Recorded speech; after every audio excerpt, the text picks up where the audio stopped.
Hi everyone, it's Marc again, and today I'm in front of one of my raised garden beds to show you 5 tips for how to build the best raised garden beds that will be long lasting. So stay tuned for the 5 valuable tips and a demonstration at the end that will show you why exposed end grain can actually mean premature raised bed death.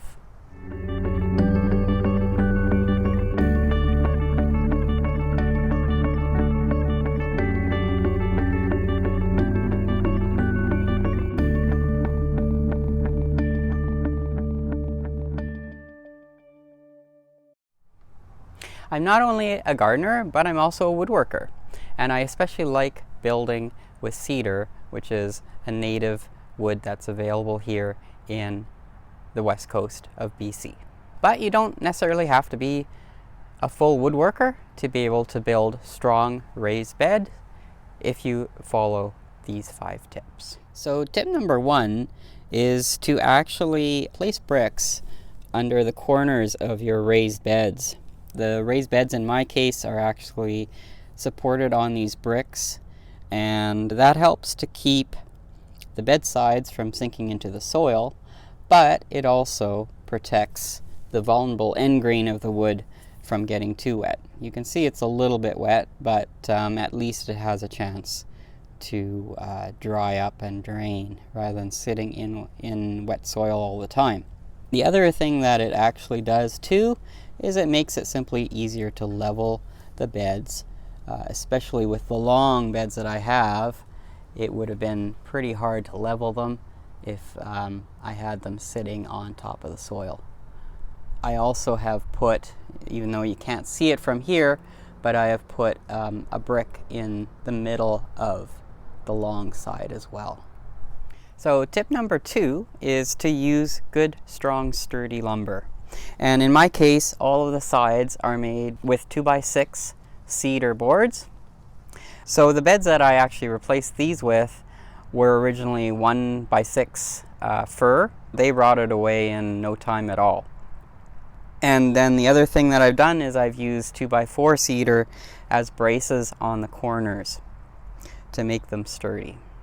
So even though the wood does cost more, larger dimensional lumber generally costs more, it will last a lot longer, and I will save myself the work of having to rebuild these in a few years. So tip number 3 is to use the right type of lumber for outdoor projects such as raised beds. So as I mentioned, cedar is my preferred choice simply because it's local to the area, price is relatively decent, and the availability is quite good. So other wood that you can also use for raised beds and other outdoor construction projects would be things like redwood, especially if you're down in California on the west coast of the US, or things such as hemlock. And then if you really want to go expensive, you can go with oak. That'll be really expensive and the wood is really heavy, but it's fairly durable in outdoor conditions. So all of the woods that I mentioned are rot resistant, as they have resins inside that are water resistant. If you're wondering about pressure treated wood, I know there's quite a bit of controversy about using it, especially the new pressure treated wood that is supposedly safer for around food plants. But in my case, I've made a personal decision not to use any pressure treated wood around my garden beds simply because I just don't need to use it. Instead, I prefer the cedar. It's maybe a little bit more expensive, but at least there's no chemicals at all used in the cedar to treat it. So tip number 4 is to actually line your beds with plastic sheeting. And in my case, I use 6mm vapor barrier. Even though there is some concern that perhaps the plastic could leach into the surrounding soil, and you could use food grade plastic, but then you're looking at a much higher expense. It's still better than having something like pressure treated wood in your bed with the soil contacting it.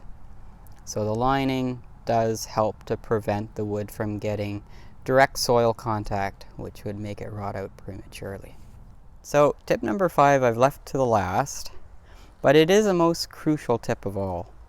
And that is, you'll notice that none of my beds here in the corners have corner stakes. So just as a demonstration, in some raised beds, even those built by professional builders, there is a brace in the corner. It might be a 2x2 like I have here as a demo, or it could be like a 4x4 post. But one problem with that is that this exposed end grain will get saturated with water and wet soil and will basically allow the post here to rot, and then your beds basically fall apart if that's your only way to keep the beds together.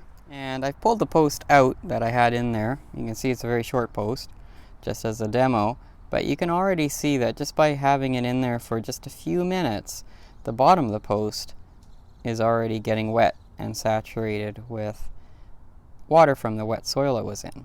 Now, if you reverse it, and that would be the top with soil covering it, then the same would happen at the top of the post. Keep in mind that as rain comes down, it's going to saturate the post too, and it's just going to get very, very wet, and wet wood does rot. So instead of the corner posts, what I do is I've used these 2x4 on both sides, here and here, and they're screwed together, and then the side of the beds are screwed into those, so they're really strong and sturdy. So those are the 5 tips. I hope that helps you with planning any raised garden beds that you might be building next year for the next growing season. So for more information on raised garden bed construction, and also how to plan, plant, and grow in a raised bed garden, be sure to check out my family raised bed garden ebook, which I have on my website for sale. And for you as a YouTube viewer, you can use the coupon code YouTube20 at checkout to save 20% off the normal price. And if you want to see some other containers and smaller garden beds that are built in the same way, you can check out my other video on 6 ideas for containers. Thank you for watching the video.